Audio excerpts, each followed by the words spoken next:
नमस्कार साथियों, कैसे हैं आप सब।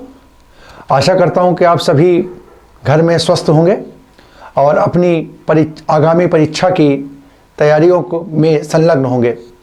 साथियों, गुरुकुल ऑनलाइन क्लासेस के इस विश्वसनीय मंच से मैं पवन सिंह आप सभी का एक बार फिर से हार्दिक स्वागत एवं अभिनंदन करता हूं।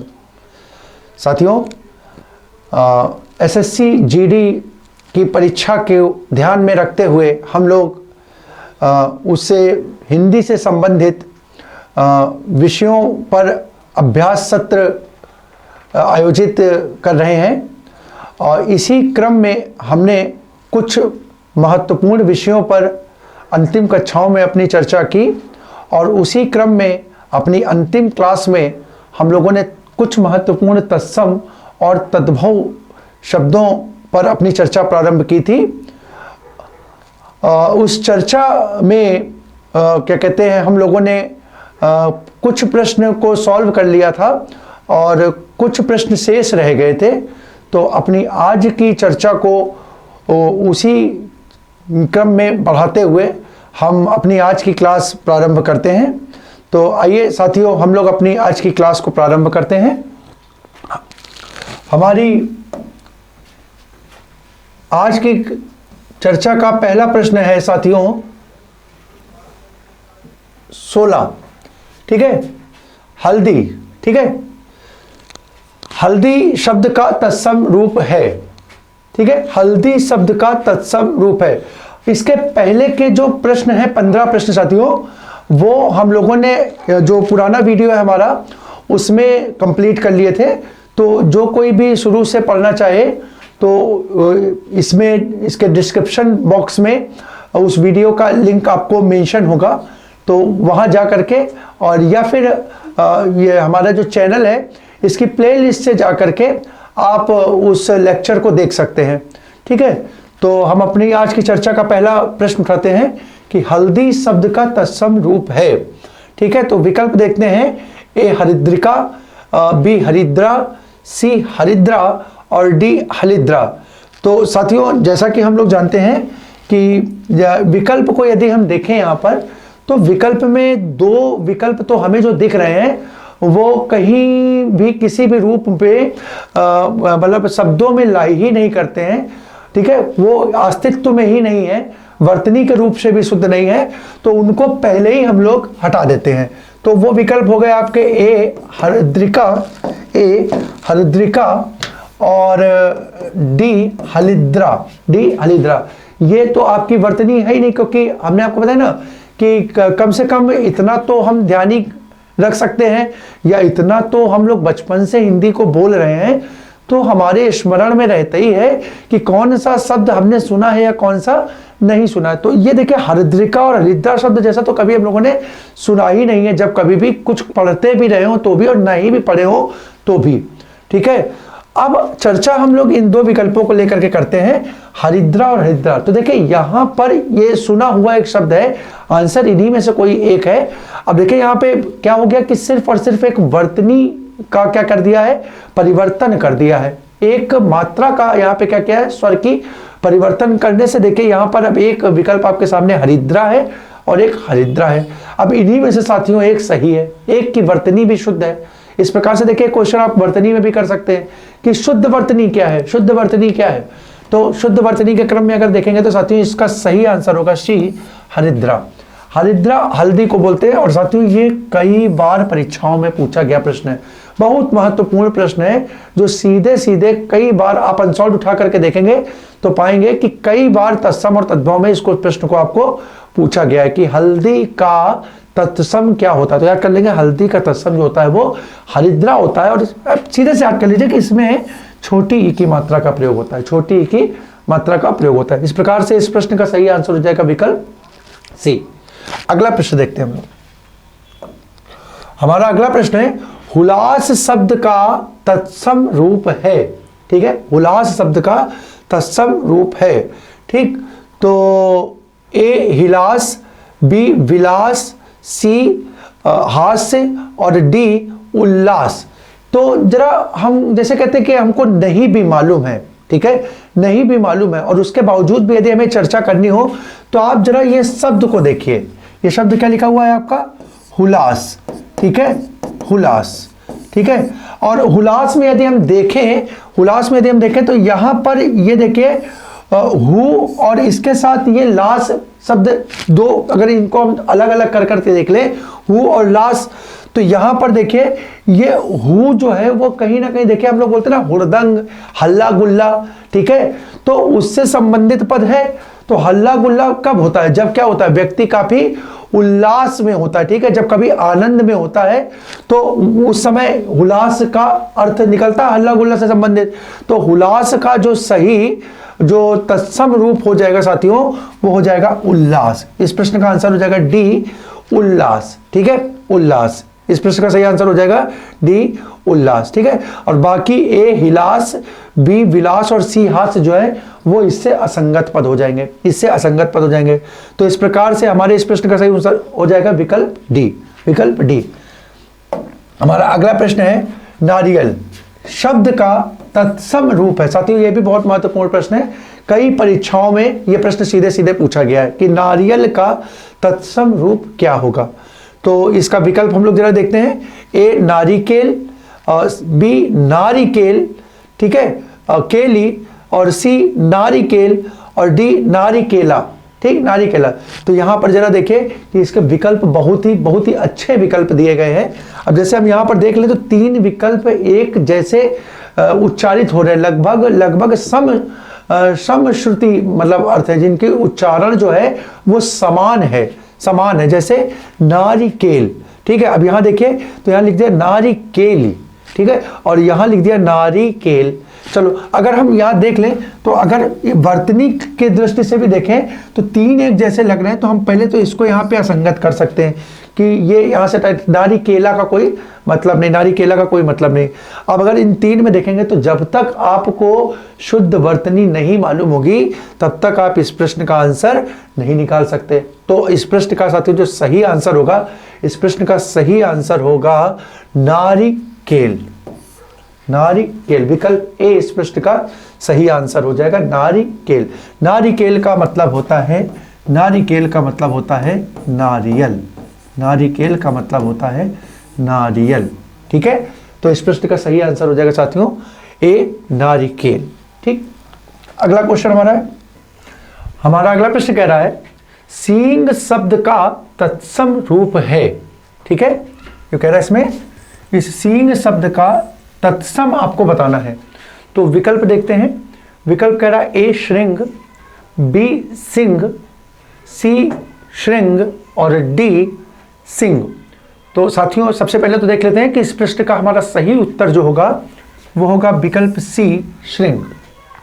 विकल्प सी इस प्रश्न का सही उत्तर होगा। बाकी के तीनों जो हैं वो असंगत पद हो जाएंगे। ठीक है, वो तीनों असंगत पद हो जाएंगे।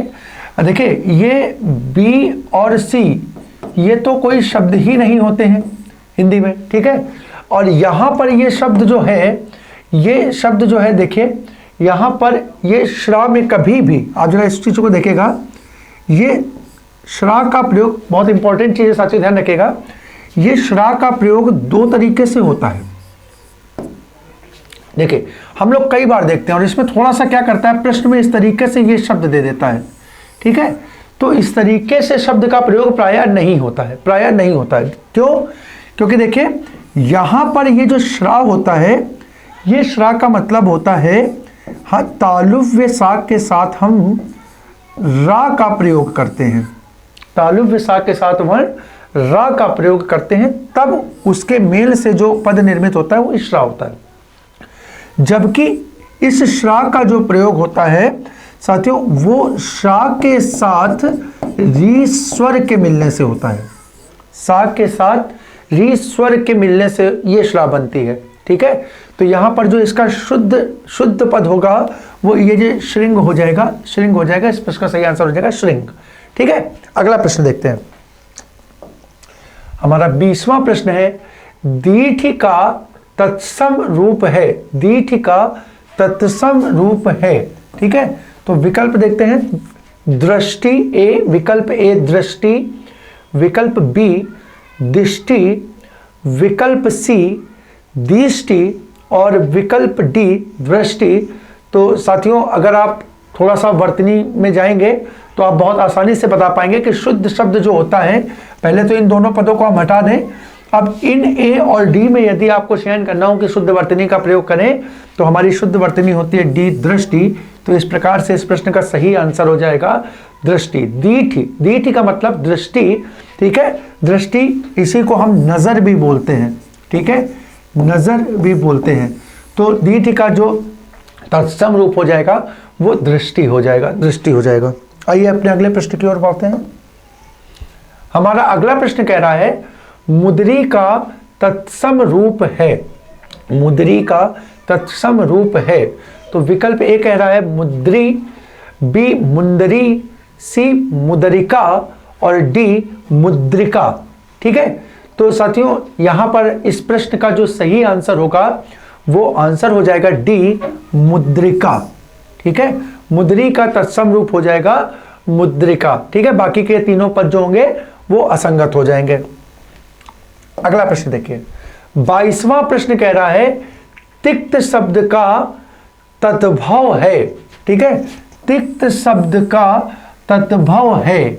विकल्प ए देखते हैं तीता, विकल्प बी तीखा, सी तिक्ता और डी तिखन, ठीक है।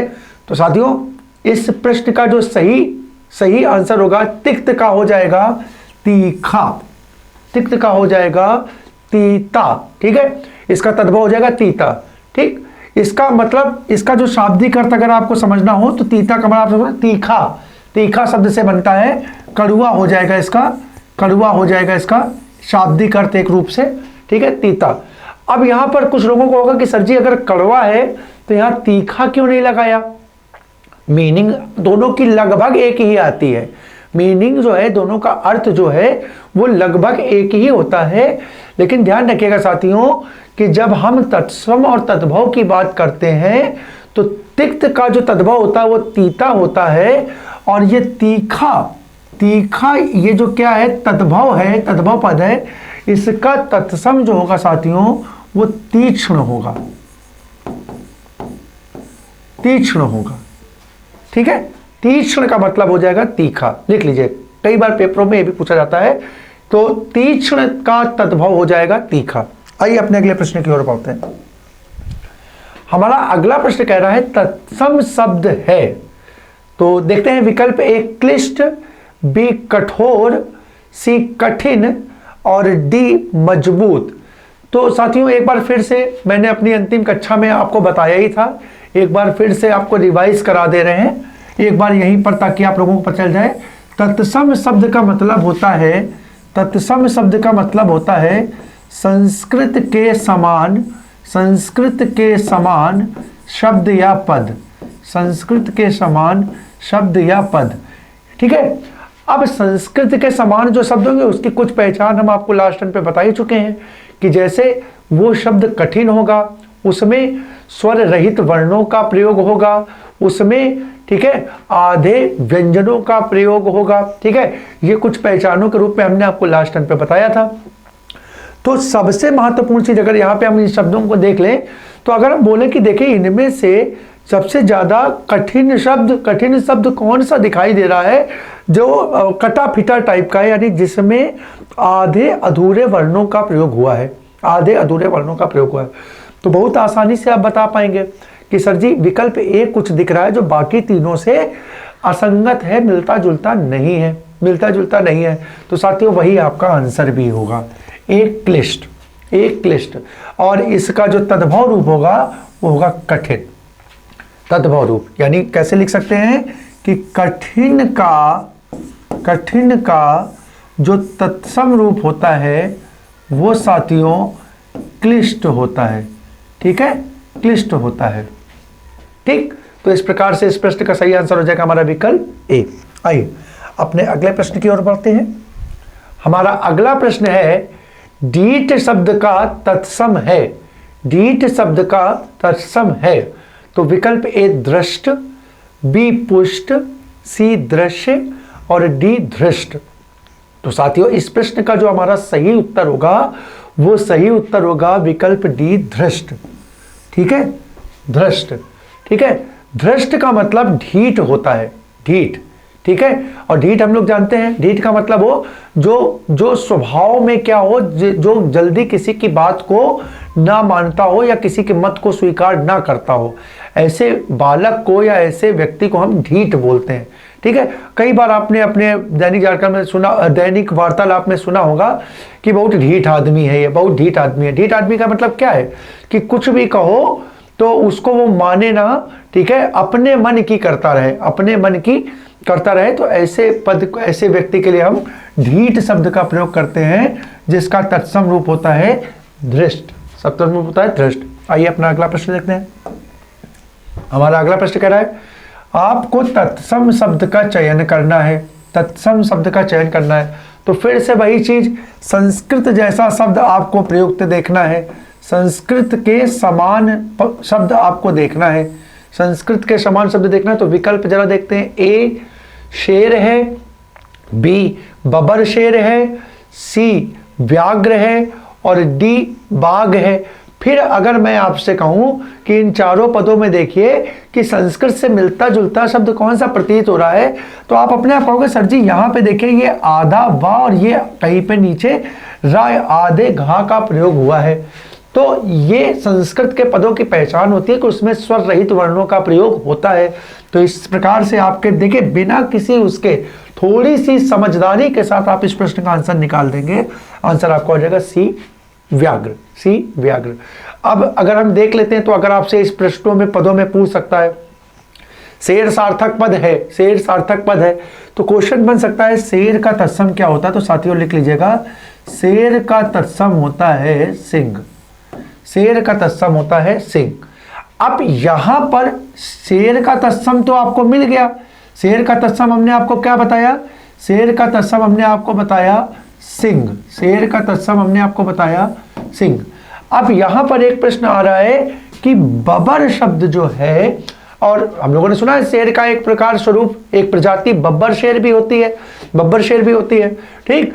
तो बबर शेर के लिए यहाँ पे यानी ये बबर शब्द जो है इसका तत्सम रूप क्या होगा। तो साथियों इसका तत्सम रूप हम लोग लिखते हैं बर्बर, ये भी याद रख लेगा, ठीक है।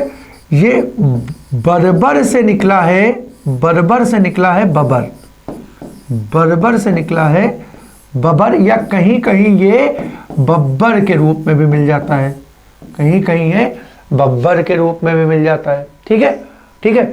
और बाकी अगर रहा ये व्याघ्र, तो ध्यान रखिएगा साथियों, ये व्याघ्र जो तत्सम पद है इसका तद्भव बाघ होता है, इसका तद्भव क्या होता है, बाघ होता है, ठीक है। तो ये क्वेश्चन आपका पूरा कंप्लीट हो गया, ठीक है। सारे पद जो संगत हैं, ठीक है, जो सार्थक पद हैं, ठीक है, उनकी व्याख्या हमने आपके सामने कर दी। आइए अपना अगला प्रश्न देखते हैं। हमारा अगला प्रश्न कह रहा है फिर से हमें तत्सम शब्द का चयन करना है, तत्सम शब्द का चयन करना है। तो देखते हैं विकल्प ए गरम, बी नरक, सी नरम और डी तीर्थ। तो अब आप लोग भी काफी आसानी से इस बात को समझ पा रहे होंगे कि अगर तत्सम पहचानना है तो यहां पर हम इसका विकल्प डी लगा देंगे, तीर्थ। ये बाकी के तीनों पद जो है भैया वो किसके हो जाएंगे, तद्भव के हो जाएंगे, किसके हो जाएंगे, तद्भव के हो जाएंगे। अब यदि इनका हमें तत्सम बनाना हो तो इसका तत्सम लिख लीजिए, गरम का तत्सम हो जाएगा गरम, नरक का तत्सम हो जाएगा नरक, नरक, नरम का तत्सम हो जाएगा नर्म, और ये तो आपका तत्सम का पद है ही। तो अब इस तीर्थ का तद्भव जो बनेगा साथियों, इसका तद्भव जो बनेगा वो बन जाएगा तीर्थ। क्या बन जाएगा, तीर्थ, ठीक है। तो इस प्रकार से इनके विकल्पों के आपके आंसर हो गए, ठीक। और हमारे इस प्रश्न का आंसर हो गया विकल्प डी। अगला प्रश्न देखते हैं। अगला प्रश्न हमारा सीधा सीधा है कि अंगीठी जो पद है इसका तत्सम क्या होगा, अंगीठी जो पद है इसका तत्सम क्या होगा। तो विकल्प ए है अग्निका, बी अंगनिष्ठिका, सी आग्निष्ठिका और डी आग्निष्ठिकी। तो देखिए साथियों यहां पर थोड़ा सा वर्तनी में आपको संशोधन करना पड़ेगा। अगर इस प्रश्न के अनुसार जाएंगे तो इस प्रश्न का तो कोई भी आंसर ठीक नहीं है, थोड़ा सा यहाँ पे प्रिंटिंग का मिस्टेक हुआ है, उसको यदि हम संशोधित कर लें तो हमारे इस प्रश्न का आंसर हमें मिल जाएगा। साथियों, अंगीठी का जो तत्सम रूप होता है वो अग्निष्ठिका ना हो करके, बस यहाँ पे इसको हम हटा देंगे तो इसका शुद्ध रूप आप लिख लीजिए। इसका शुद्ध रूप जो होगा वो होगा अग्निष्ठिका, अग्निष्ठिका, ठीक है। और यही इस प्रश्न का आपका आंसर हो जाएगा। यानी अंगीठी का जो तत्सम होता है वो कहलाता है अग्निष्ठिका। क्या कहलाता है? अग्निष्ठिका। तो इस प्रकार से इस पद को हम यहाँ पे थोड़ा सा संशोधित करके लिख दिए हैं, यानी विकल्प सी में हमने यहाँ पे लिख दिया अग्निष्ठिका, और ये अग्निष्ठिका ही इस प्रश्न का सही आंसर हो जाएगा। अग्निष्ठिका ही इस प्रश्न का सही आंसर हो जाएगा। ठीक है, आगे देखते हैं। 28वां प्रश्न जो है, निम्नलिखित में से कौन शब्द तत्सम नहीं है? तत्सम नहीं, तत्सम नहीं है का मतलब ही, इसका मतलब क्या हो गया? कौन सा शब्द जो है वो तत्भव है? कौन सा शब्द जो है वो तत्भव है? अब तत्भव कौन सा है तो जरा देखते हैं। ए आंख, बी नयन, सी नेत्र और डी दृग। ठीक है, तो साथियों बहुत थोड़ा सा, अगर थोड़ा सा इसको ध्यान से देखें तो आप लोगों के ये दो विकल्प तो हट गए। क्यों हट गए? वो इसलिए हट गए क्योंकि हमने बताया था कि अगर कहीं किसी पद में संयुक्त व्यंजन का प्रयोग हो जाए, संयुक्त वर्ण का प्रयोग हो जाए, तो प्रायः ऐसा वर्ण जो होता है वो क्या होता है? वो तत्सम होता है। ठीक है, अच्छा, दूसरा मैंने ये बताया था कि यदि कहीं स्वर रहित वर्णों का प्रयोग हो, स्वर रहित वर्णों का प्रयोग हो, ठीक है, या संस्कृत के समान दिखने वाले, किसके? संस्कृत के समान दिखने वाले पदों का प्रयोग हो, संस्कृत के समान दिखने वाले पदों का प्रयोग हो, तो ऐसे पद क्या होते हैं साथियों? ये पद होते हैं तत्सम। ये पद क्या हो जाते हैं? तत्सम। तो सी और डी तो यहाँ पे तत्सम हो गए, सी और डी यहाँ तत्सम हो गए। अब ये तो इसका आंसर आपका नहीं है, तो अब आंसर ए और बी में से कोई एक है, तो क्या होगा? तो अब अगर हम देखें तो हमने आपको एक पहचान बताई थी कि यदि किसी पद में किसका? अनुनासिक का प्रयोग हो जाए। किसका प्रयोग हो जाए? अनुनासिक का प्रयोग हो जाए, तो ऐसे पद प्रायः कैसे होते हैं? वो पद तद्भव के होते हैं। अब इन दोनों में यदि हम पहचान लें तो हम देखेंगे विकल्प ए आंख में हमारा अनुनासिक प्रयोग हो रहा है, तो इस प्रकार से हमारे इस प्रश्न का सही आंसर हो जाएगा आंख। इस प्रश्न का सही आंसर हो जाएगा आंख। और आंख का लिख लीजिए, आंख का साथियों जो तत्सम होता है वो होता है अच्छी। आंख का तत्सम होता है अच्छी। ठीक है, आंख का तत्सम अच्छी होता है। ठीक, आइए अगले प्रश्न को देखते हैं। हमारा अगला प्रश्न कह रहा है गेहूं शब्द का तत्सम है। विकल्प ए गोधूम, विकल्प बी गेहूं। देखो शब्द ही आप देखो तो आपको सुन करके थोड़ा सा वो लगेगा कि बताइए क्या लिखा है, तो हमने कभी सुना ही नहीं है। सी गोहुन और डी गोधुम। ठीक, तो दो पदों में एक वर्तनी की अशुद्धि कर दी गई है और बहुत ही प्रसिद्ध पद, बहुत ही प्रसिद्ध शब्द है। आप लोगों ने अक्सर ही इसका उच्चारण सुना होगा। तो गेहूं शब्द का जो तत्सम रूप होता है वो होता है विकल्प ए गोधूम। गोधूम। तो इस प्रकार से इस प्रश्न का भी सही आंसर हो जाएगा विकल्प ए। विकल्प ए। हमारा अगला क्वेश्चन क्या कह रहा है? खंडहर का तत्सम शब्द है। विकल्प ए खंडहर, सी खंडघर, बी खंडघर, सी खंडग्रह और डी खंडहर। तो साथियों तीन असंगत पद हैं, एक सही पद है, तो इस प्रश्न का सही आंसर होगा खंडगृह। ठीक है, खंडगृह खंडहर का तत्सम शब्द हो जाएगा। अपना अगला प्रश्न देखते हैं। हमारा अगला प्रश्न कह रहा है मक्खन का तत्सम शब्द है। साथियों बहुत महत्वपूर्ण प्रश्न है ये, याद रखिएगा। मक्खन का तत्सम शब्द है। ए माखन, बी माछण, सी मक्षज और डी मृक्षण। ठीक है, तो साथियों इस प्रश्न का सही आंसर जो होगा वो होगा विकल्प डी मृक्षण। विकल्प डी मृक्षण। ठीक है, कभी कभी विकल्प में मृक्षण नहीं दिया होता है, तो ध्यान रखिएगा।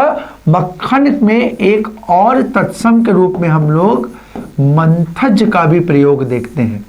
मंथज। ठीक है, तो मृक्षण या मंथज का मतलब क्या होता है? मंथज शब्द देखे बनना मथने से जिसका जन्म हो, मतना, ठीक है। तो मथने से, और आप देखते हैं जब हम क्या करते हैं, जब हम दूध को खूब मथते हैं, ठीक है, खूब मथते हैं, तो उसके मथने से क्या होता है, मक्खन की उत्पत्ति होती है, उसकी उत्पत्ति होती है, जिस कारण से हम मक्खन को मंथज भी कहते हैं, मंथज भी कहते हैं। तो इस प्रश्न का सही आंसर तो हो जाएगा डी, मृक्षण। और यदि कभी आपको मृक्षण ना मिले तो याद रखिएगा इस प्रश्न का सही आंसर मंथज भी होगा। आगे देखते हैं। आगे हमारा प्रश्न कह रहा है कि निम्नलिखित शब्दों में से एक तत्सम शब्द क्या है। अब फिर से हमें पहचान किसकी करनी है, तत्सम की पहचान करनी है। तो विकल्प ए देखते हैं। विकल्प ए है तुरंत, बी आज, सी धीरज और डी खरपर, खरपर। तो इसको देखते ही आप बहुत आसानी से पहचान लोगे कि संस्कृत के जैसा पद यहाँ पे डी है, तो वही आपका आंसर हो जाएगा डी, खरपर, खरपर। अब हम जरा देखते हैं कि ये जो बाकी के पद हैं इनका तद्भव या तत्सम क्या होता है। तो इस तत्सम का पद है खरपर, खरपर। तो अगर इसका हम तद्भव बनाएंगे साथियों, तो याद रखिएगा इसका तद्भव हो जाएगा खप्पर, खप्पर, ठीक है, खप्पर। अच्छा, धीरज, आज और तुरंत ये तीनों ही तद्भव के पद हैं, और यदि हम इसका तत्सम देखेंगे तो तुरंत का तत्सम होगा त्वरित, आज का होगा अद्य और धीरज का होगा धैर्य, धीरज का होगा धैर्य। तो इस प्रकार से इस प्रश्न के हमारे ये आंसर हो जाएंगे, इस प्रश्न के हमारे ये आंसर हो जाएंगे। अगला प्रश्न देखते हैं हम लोग, 33वां, देवर का तत्सम रूप है। देवर का तत्सम रूप है, और कई बार परीक्षाओं में यह शब्द पूछा गया है, तो आप लोग इसको याद करेंगे। पहले इसके विकल्प देखते हैं, ए द्विवर, बी द्वितीय वर, सी दुभर और डी दुर्वह, ठीक है, दुर्वह। तो साथियों इस पद का जो सही आंसर होगा वो द्विवर होगा, ठीक है, द्विवर होगा, ठीक है। तो देवर का तत्सम रूप द्विवर होता है, द्विवर होता है, ठीक। बाकी के तीनों पद जो है वो असंगत हैं। अगला प्रश्न देखते हैं हम लोग। हमारा अगला प्रश्न कह रहा है कि पलंग शब्द का तत्सम रूप है, यानी ये पलंग शब्द का आपको तत्सम रूप बताना है, इसका तत्सम आपको बताना है। तो विकल्प ए कह रहा पलंगा, देखिए कोई पद ही नहीं, बी प्लवंग, शब्द ही नहीं, सी पर्यंक और डी पटल। तो ये दो सार्थक पद है। अब सार्थक पद में आपको अगर तत्सम बताना है तो ये जो तो हमारे हट ही गए, ये तो हट ही गए। अब इन दो में बताना तो तत्सम यानी संस्कृत के जैसा पद, तो आप आसानी से बता दोगे सी पर्यंक। तो इस प्रश्न का आंसर हो जाएगा सी पर्यंक, यानी पलंग शब्द का तत्सम रूप सी पर्यंक हो जाएगा। 35, निम्नलिखित तत्सम तद्भव शब्दों के युग में से त्रुटिपूर्ण। अच्छा, ये देखिए बहुत बढ़िया प्रश्न आया आपका। आपको यहां में एक प्रश्न बताना है, ऐसा युग्म जिसमें तत्सम और तद्भव का जो युग्म दिया है वो त्रुटिपूर्ण हो, त्रुटिपूर्ण हो, वो आपको बताना। यानी जो शब्द तद्भव का दिया हुआ है उसका वही तत्सम या तत्सम का वही तद्भव रूप जिस युग्म में नहीं हो, उसकी पहचान आपको इस प्रश्न में करनी है। तो हम जरा देखते हैं। विकल्प कह रहा है ए गोमय, या थोड़ा सा आपको देखने में अगर हो रहा हो तो मैं इस पद को लिख देता हूं। विकल्प ए जो है वो कह रहा है गोमय, गोमय, और इसका ये बता रहा है गोबर, ठीक है साथियों। विकल्प बी कह रहा है क्षीर, खीर, सी पर्यंक पटरी और डी सपत्नी सौत, सपत्नी सौत। तो अगर थोड़ा सा ध्यान दीजिए तो पीछे अभी हम लोग पढ़ के आ रहे हैं, प्रश्न आपके सामने आंसर दे ही रहा है, ठीक है। अभी हमने पीछे पढ़ा कि पर्यंक जो होता है साथियों वो पटरी का नहीं होता है, ठीक है, पर्यंक पटरी का नहीं होता, बल्कि पर्यंक जो होता है वो पलंग का होता है। किसका होता है? पलंग का क्या होता है? तत्सम होता है, पलंग का तत्सम होता है। बाकी के जो तीनों विकल्प हैं साथियों, गोबर का तत्सम गोमय, खीर का तत्सम क्षीर और सौत का तत्सम सपत्नी होता है। तो बाकी के तीनों विकल्प आपके जो है वो संगत हैं। तो इस प्रकार से इस प्रश्न का सही आंसर हो जाएगा विकल्प सी। विकल्प सी आपका इस प्रश्न का सही आंसर हो जाएगा। आगे देखते हैं, हमारा अगला प्रश्न है, पनही शब्द का तत्सम रूप है। पनही शब्द का तत्सम रूप है। तो ए तांबूल, ठीक है, बी पर्ण, सी पर्णही और डी उपानह। डी उपानह। तो साथियों इस प्रश्न का जो सही जो विकल्प होगा वो होगा डी उपानह। डी उपानह, ठीक है। तो यहां पर डी उपानह, उपानह का मतलब क्या होता है? तो साथियों ध्यान रखिएगा, पनही जो होता है, पनही शब्द जो होता है वो चप्पल का, चप्पल या जूते का क्या होता है? पर्यायवाची होता है, ठीक है। इसी को हम लोग उपानह भी बोलते हैं, उपानह भी बोलते हैं।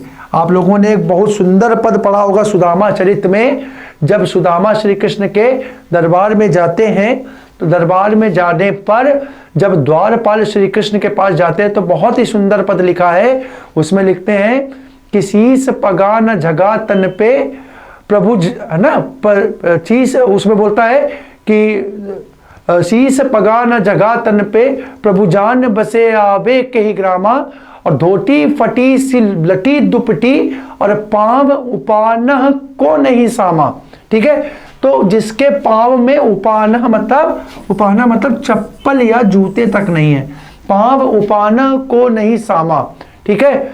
और द्वार खड़े हो द्विज निर्बल एक, बिलो की रहो वसुधा अभिरामा, पूछत दीन दयाल को धाम, बतावत आपनो नाम सुदामा।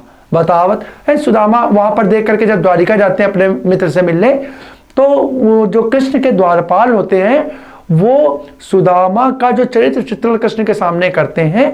तो वो बताते हैं कि एक दीनहीन दशा में एक भिखारी है जो खड़ा हुआ है, मतलब जिसके ना स्तन पे कपड़ा है, धोती भी जो पहना है वो फटी है, पाँव में चप्पल नहीं है, शरीर से दरिद्र दिख रहा है, ठीक है। और द्वारिकाधीश आपका नाम लेकर के आपको पूछ रहा है, तो वहां से देखिए कितना बढ़िया इस पद को मिलता है कि उपानह, ये मतलब जो होता है, या पनही, इसी को हम लोग बोलते हैं, पनही बोलते हैं इसका तद्भव, ठीक है, तद्भव रूप। तो उसको हम लोग सामान्य भाषा में जूते या चप्पल के नाम से जानते हैं, ठीक है, जूते या चप्पल के नाम से जानते हैं। बाकी के तीनों पद जो होंगे इसके असंगत हो जाएंगे। तो साथियों इस प्रकार से जो हमारे तत्सम तद्भव के कुछ महत्वपूर्ण प्रश्नों की जो श्रृंखला थी, क्योंकि ये विगत सत्र के बचे हुए प्रश्न थे, तो उसको आज हमने पूर्ण कर लिया है। और आपसे इसी क्या कहते हैं वादे के साथ हम अपनी आज की कक्षा का समापन करेंगे कि बहुत ही जल्दी, या अब बहुत ही मतलब अब प्रयास ये करेंगे कि चूंकि परीक्षाएं नज़दीक आ रही हैं, तो हम एक निश्चित समयावधि में आपको क्या अधिक से अधिक प्रश्न और भी उपलब्ध करा सकें। तो आगे की कक्षाओं में और भी जो बचे हुए टॉपिक हैं, या जो और भी बचे हुए हमारे प्रमुख चैप्टर्स हैं, उनके क्वेश्चंस के साथ हम आपके सम्मुख उपस्थित होंगे। साथियों आपसे हम एक निवेदन भी करना चाहेंगे। मैंने इधर कई दिनों से देखा है कि हम लोग देखिए बाकी चैनल्स की तरह यहाँ पर चैनल्स को बहुत अधिक बीच बीच में नहीं कहते कि आप हमें लाइक करें, शेयर करें, सब्सक्राइब करें। साथियों देखिए यहाँ पे ये जो पहल हम आप लोगों के लिए चला रहे हैं, ठीक है, अब बिल्कुल निस्वार्थ भाव से ये आपके लिए चलाई जा रही है, ठीक है। इसमें किसी को भी किसी प्रकार के शुल्क के लिए बाध्य नहीं है, ये पूर्ण रूप से निःशुल्क सेवा है आपके लिए। जिससे क्या हो कि जो लोग नहीं पढ़ पाते हैं या जिन्हें संसाधन उपलब्ध नहीं होता है धन के अभाव में, वो भी इससे लाभान्वित हों।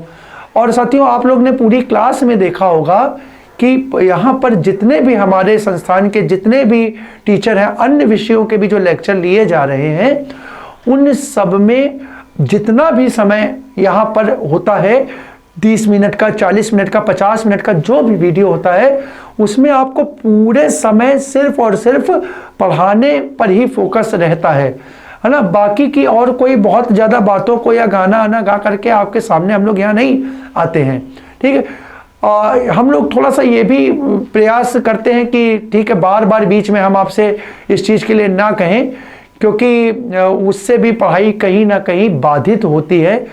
तो ऐसा करने में बीच में ये देखा है कि साथियों, एकदम से जो हमारा क्या कहते हैं, जो हमारे देखने वालों की जो व्यूवर्स की संख्या है, उसमें थोड़ा सा अभी गिराव आया है। तो साथियों, हम आपसे निवेदन करेंगे कि हम आपके लिए जिस एक मंशा के साथ, एक खुले दिल के साथ आपके सामने वीडियो को ला रहे हैं, हमारी टीम जो है लग करके मेहनत कर रही है, डालती है, ठीक है।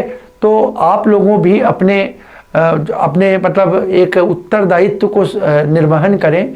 आप भी थोड़ा सा अपना, और ज़्यादा कुछ नहीं, आपके सिर्फ व्यूज़, आपके एक शेयर और लाइक ही हम लोगों के लिए बहुत ही क्या करेंगे कि हम लोगों में उत्साह बढ़ने का, एक नई उमंग, एक उत्साह बढ़ने का कार्य करेंगे, जिससे कि हम और भी अधिक उत्साह के सामने आपके सम्मुख उपस्थित होंगे।